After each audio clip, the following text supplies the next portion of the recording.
తమిళనాడులోని పంచభూత స్థలాల్లో ఒకటిగా ప్రసిద్ధి చెందింది తిరుత్తణి శ్రీ సుబ్రహ్మణ్య స్వామి ఆలయం.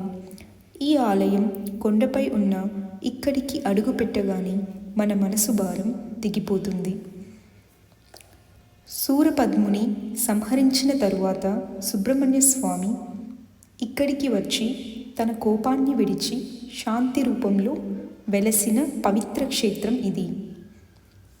ఇక్కడ భక్తులు కోరుకునేది సంపద కాదు, మనసు ప్రశాంతత, జీవితానికి దారి చూపే బలం. ఒకసారి సుబ్రహ్మణ్య అని పిలిస్తే మనలో అలజడి తొలగించి మనకే మనం తిరిగి దొరికేలా చేస్తాడు తిరుత్తణి మురుగుడు. జీవితంలో ఏ దారి కనిపించకపోయినా ఒకసారి తిరుత్తణి రండి, మురుగుని శాంతి మీతో పాటు వస్తుంది. ఈ క్షేత్రానికి శాంతిపురి లేదా తన్నిగై అని పేరు కూడా ఉంది. పురాణాల ప్రకారం శ్రీరామచంద్రుడు రావణ సంహారం తర్వాత మనశ్శాంతి కోసం ఈ ఆలయాన్ని దర్శించి పూజలు చేశారని చెబుతున్నాయి.